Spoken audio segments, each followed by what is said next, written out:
निर्णय होत असताना पंढरपूर मंगळवेढ्यामध्ये मात्र महाविकास आघाडी काँग्रेस आणि राष्ट्रवादी दोघांनी उमेदवारी दिलेली आहे। त्यामुळं या ठिकाणी जी बिघाडी झालेली आहे त्यामुळे मतदार संभ्रमात आहे।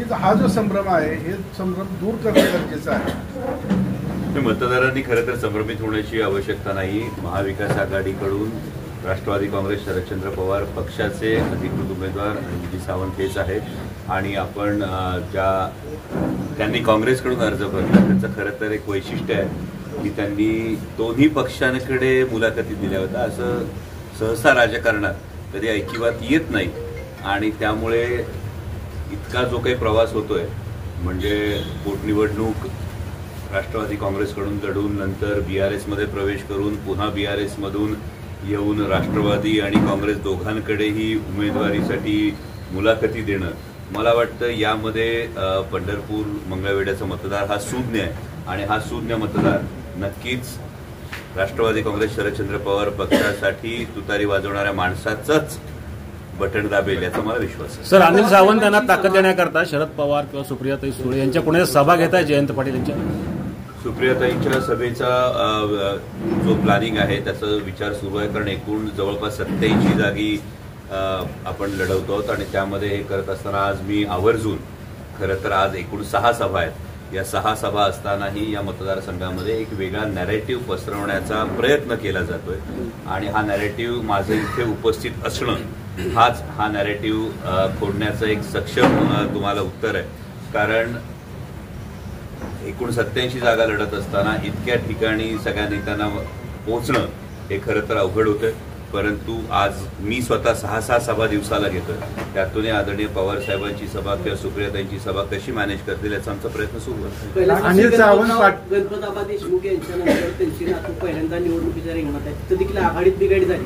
मात्र उद्धव ठाकरेंची सभा झाली, मात्र पवार साहेबांना तिथं पण सभा दिली नाही। पंढरपूरमध्ये देखील परिस्थिती बिकट आहे, या ठिकाणी देखील सभा नाही, म्हणजे कुठं तर बाय दिला काय अशी जी चर्चा आहे जनतेमध्ये। त्याचंच उत्तर दिलं की अशी जी चर्चा घडवून आणली जाते ही मतदारांमध्ये नाही चर्चा, ज्यांना धोका वाटतोय अशा लोकांनी ही चर्चा घडवण्याचा जो प्रयत्न केलाय त्याचं उत्तर म्हणून आज मी स्वतः इथं उपस्थित आहे। मी स्वतः तुमच्याशी वार्तालाप करतोय आणि पंढरपूर मंगळवेढ्याच्या जनतेला मी आपल्या सर्वांच्या माध्यमातून कळकळीचं आवाहन करतोय की EVM वर 5 नंबरचं बटन हे अनिलदादा सावंत यांचं आहे। त्यांच्या समोरचं तुतारी वाजवणारा माणूस या चिन्हासमोरचं बटन दाबून अनिलदादांना प्रचंड बहुमतानं विजयी करा हे मी स्वतः फक्त आपला भाजप विरोधक आहे, आम्ही म्हणजे दुसऱ्या पक्षाला गिनत देखील कदाचित खासदार महोदयांचं त्यांच्या वरिष्ठांशी बोलणं झालं नसेल त्यामुळे त्यांचं तसं निधन आलं असेल। अखेरचे 2 दिवस अनिल सावंत पाठिंबा देतील आम्हाला असं त्यांनी नॅरेटिव्ह पसरवण्यास सुरुवात केलेली आहे। सोशल मीडियावर ट्रेंड सुरू केला। म्हणतो की अशा कोणत्याही नॅरेटिव्हवर विश्वास ठेवण्याची काही आवश्यकता नाही। राष्ट्रवादी काँग्रेस शरदचंद्र पवार पक्ष पूर्ण ताकदीनं ही निवडणूक लढतोय आणि पूर्ण ताकदीने लढवत असताना राष्ट्रवादी काँग्रेस शरदचंद्र पवार पक्ष अनिल सावंतांच्या पाठीशी पूर्ण भक्कमपणे उभा आहे। यामध्ये कोणत्याही इतर नॅरेटिव्हवर विश्वास ठेवण्याची आवश्यकता नाही आणि तुतारी वाजवणारा माणूस हेच चिन्ह या मतदारसंघात विजयी होणार ही काळ्या दगडावर। मध्ये उत्तम जानकर आपले उमेदवार आहे, लक्ष्मण हाके यांनी त्यांना पाठिंबा दिलेला आहे आणि काल मराठा समाजाने पत्रकार परिषद घेतली, जर हाकेंना जर दौरा केला तर आम्ही त्यांना पाडणार असं म्हटलं। आता काय तोडगा तुम्ही काढणार आहे? कोणी लक्ष्मण हाकेंनी उत्तम जानकरांना पाठिंबा दिलेला आहे, मराठा समाजाने पत्रकार परिषद घेतली आणि जर हाके आले त्यांना जर पाठिंबा देऊन दौरा केला तर उत्तम जानकरांना पाडणार असं म्हटलं। मी आता त्या मतदारसंघात जाणाऱ्या तिथल्या नेत्यांशी जर चर्चा झाली तर त्यातून नक्कीच सकारात्मक हा तोडगा काढला जाईल। आपण एक जर बारकाईने बघितलं तर महाविकास आघाडीचा जो वचननामा आहे, जो जाहीरनामा आहे, यामधली जी पंचसूत्री यातलं 5वं सूत्र हे सगळ्या समाजांच्या दृष्टीने अत्यंत महत्वाचं आहे आणि ते म्हणजे जातनिहाय जनगणना। आणि जातनिहाय जनगणना करून आरक्षणाची मर्यादा 50% वर नेण्याचा जो प्रयत्न आहे, ज्यामध्ये सर्वच समाजांना न्याय देण्याची जी एक भूमिका आहे, सगळ्यांच्या ज्या न्याय्य मागण्या या सर्व समाजाला न्याय देण्याची भूमिका ही महाविकास आघाडीने ठेवली, त्यामुळे त्यातून तोडगा काढतो। अमोलजी आपला ते म्हणतात की याबाबतचा महाविकास आघाडीने तोडगा काढावा, मला पाठिंबा द्यावा, अन्यथा माझी ताकद मोगळ आणि वाढत आहे, तिथं मी माझी वेगळी भूमिका थेट पवारांना इशारा देतात। मला असं वाटतं की जे उमेदवार हे करतात ते नक्की काँग्रेस आहेत का याविषयी काँग्रेसच्या मनामध्ये खात्री आहे का हे तपासणं गरजेचं आहे। कारण आम्ही स्वतःच BRSचं विमान त्यांना घ्यायला आलेलं पाहिलं होतं आणि त्यानंतर जे काही सगळे फिरून प्रवास झालेले आहेत. त्यामुळे अशा कुठल्याही उमेदवारांनी थेट पवार साहेबांना आव्हान देणं मला वाटतं त्यामध्ये मतदार सुज्ञ मतदार बघून घेतले. काल त्यांनी साहेब उद्धव ठाकरेंची पण भेट घेतली सोलापूरला. दिल्लीतून तिकीट जाहीर झालं त्यांचं. त्यावेळेस पवार साहेबांशी चर्चा करून किंवा उद्धव ठाकरेंशी चर्चा करून हा निर्णय घेणं गरजेचं होतं. काँग्रेसची यामध्ये वरिष्ठ पातळीवर काही डिस्प्यूटच्या ज्या गोष्टी होत्या, या डिस्प्यूटच्या गोष्टींमध्ये एखाद दोन ठिकाणी मैत्रीपूर्ण ही लढत करण्याचा हा शेवटी निर्णय घेण्यात आला असावा.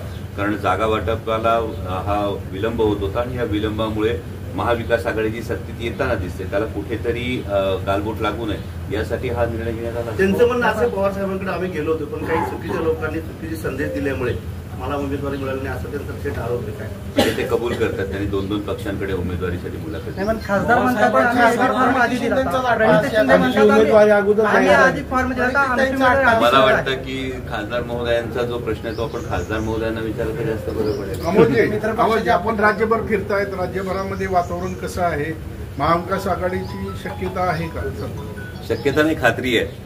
महाविकास आघाडीचं सरकार येणार ही काळ्या दगडावरची रेग आहे. जसं लोकसभा निवडणुकीला कांदा उत्पादक शेतकऱ्यांचा आक्रोश हा NDA आघाडीला म्हणजे महायुतीला नडला होता, त्या पद्धतीनं आता सोयाबीन उत्पादक शेतकऱ्यांचा फार मोठा आक्रोश आहे. आज सोयाबीनचा उत्पादन खर्च आज सोशल मीडियावर तुम्ही सगळ्यांनी पाहिलं असेल, जवळपास 6,400 रुपये हा जर खर्च येत असेल तर भाव हा सोयाबीनच्या शेतकऱ्याला जेमतेम 350 रुपये मिळतो. आणि मग शेतकऱ्यांनी जगायचं कसं हा एक फार महत्वाचा प्रश्न आहे. माता भगिनींना एकीकडे लाडकी बहीण म्हणायचं पण त्याचवेळी माता भगिनींच्या सुरक्षेचा प्रश्न, महाराष्ट्रातून गायब होणाऱ्या महिलांची संख्या, मुलींची संख्या जर आपण बघितली तर हे प्रमाण लक्षणीय आहे. एकूणच कायदा सुव्यवस्थेचे 3-13 वाजलेले आपण पाहतो.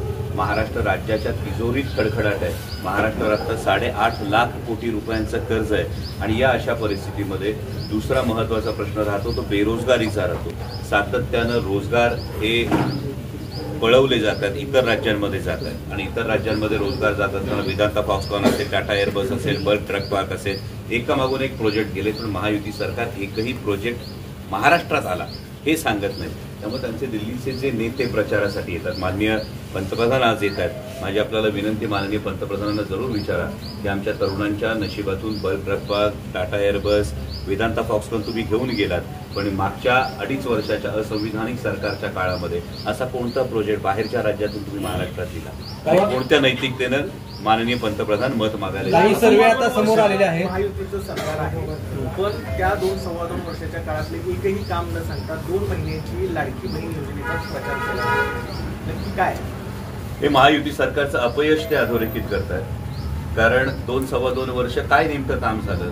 साधं उदाहरण जर बघितलं तर रिंग रोड सारखा, पुणे आउटर रिंग रोड सारखा एक प्रकल्प आहे, 18,000 कोटीचा प्रकल्प 41,000 कोटीला जातो. इतके टक्के वाढ ही एखाद्या प्रकल्पात एका प्रकल्पाचं साधं उदाहरण दिलं आणि त्यामुळंच 2.5 वर्षात हे काहीही काम न करता आल्यामुळं शेवटच्या याच्यामध्ये लाडकी बहीण योजनेचा प्रचार केला जातो. परंतु कोल्हापूरच्या भारतीय जनता पक्षाच्या राज्यसभेच्या खासदारांनी जे विधान केलं त्यावरून भारतीय जनता पक्षाची मानसिकता समोर येते. माननीय खासदार म्हणाले की इतर पक्षांच्या रॅलीला ज्या माता भगिनी जातील त्यांचे फोटो काढून पाठवा. मग भारतीय जनता पक्ष या योजनेकडे माता भगिनींचा सन्मान करण्यापेक्षा त्यांचं मत विकत घेण्याची योजना म्हणून बघतात हा एक फार महत्वाचा प्रश्न भारतीय जनता पक्षाच्या राज्यसभेच्या खासदारांच्या विधानाने. मी सांगितलं ना, पवार साहेबांच्या एकूण शेड्यूल जर बघितलं तर ते शेड्यूल सगळीकडे सुरू आहे. त्यामध्ये कुठे आपल्याला ऍडजस्ट करता येईल याचा प्रयत्न होईल. आज मी स्वतः आलेलो आहे. जयंत पाटील साहेब असतील, सुप्रियाताई असतील, यांच्यापैकी कोणाची सभा करता येते का त्याचा आम्ही प्रयत्न. महाविकास आघाडीने 3,000 रुपये महिलांसाठी जाहीर केले आहे तर त्याची आर्थिक तरतूद आपण कशी करणार? तुम्ही 8.5 लाख कोटी कर्ज राज्यावर म्हणता, 3,000 तुम्ही देणार म्हणताय, त्याच्यासाठी काय आपल्याकडे त्याची तरतूद कशी? कर्ज माफ करता म्हणता तुम्ही, कशी तरतूद? शेतकऱ्यांचं 3 लाखापर्यंतचं हे कर्ज माफ होणार. माता भगिनींसाठी आपण केवळ 3,000 रुपये असं म्हणू नका. ही महालक्ष्मी योजना आहे आणि या महालक्ष्मी योजनेमध्ये केवळ पैसे देणं हा भाग नाही, त्या माता भगिनी सुरक्षित राहाव्यात या दृष्टीने शक्ती कायद्याची अंमलबजावणी असेल. मुलगी जन्माला आल्यानंतर ती 18 वर्षे झाल्यानंतर तिला 1 लाख रुपये मिळणं असेल आणि या सगळ्याचा सारासार विचार महाविकास आघाडीमध्ये जयंत पाटलांसारखे धुरीण अर्थमंत्री ज्यांनी 8-9 अर्थसंकल्प सादर केलेत अशी व्यक्ती आहे. त्यामुळे त्याची काळजी आपण करू. माढ्या आणि करमाळ्यामध्ये पवार साहेबांची सभा होती. शिंदे बंधूंचा करेक्ट कार्यक्रम होणार का? दोघांचा मला वाटतं महाविकास आघाडी सगळ्यांचाच करेक्ट कार्यक्रम करणार आहे. कारण ज्यांनी साथ सोडली, ज्यांनी पवार साहेबांचं नाव लावून जे निवडून आले आणि ते निवडून आल्यानंतर ज्यांनी पवार साहेबांची साथ सोडली त्याची नेमकी कारणं काय आहेत? ते राजदीप सरदेसाईंचं an election that surprise India 2024 या पुस्तकामध्ये अनेक खुलासे आहेत आणि या खुलासामध्ये महाराष्ट्राची संस्कृती, महाराष्ट्राची परंपरा आहे. महाराष्ट्र एक वेळ चुकीला माफी करू शकतो पण गद्दारीला क्षमा करत. पण तपासली होती. आमची बॅग तपासून त्यात काय मिळणार? निष्ठा मिळेल, विश्वास मिळेल. आम्ही काय सुरत, गोवा, गुवाहाटी करून आलेलो नाही आणि त्यामुळे बॅगा तपासायच्या त्याला आक्षेप असण्याचं काहीच कारण नाही. नियम आहे, नियमानुसार करावं. पण याच पद्धतीनं जेव्हा माननीय पंतप्रधान येतात त्यांची कधी बॅग तपासणी केली का? माननीय मुख्यमंत्री येतात त्यांची बॅग तपासल्याचं मी अजून पाहिलेलं नाही. 2 उपमुख्यमंत्री, आज मला कळलं एक अर्धे उपमुख्यमंत्री आज पंढरपुरात आहे, त्यांच्या बॅगा तपासल्या गेल्या तर आवर्जून आपण मला सांगा.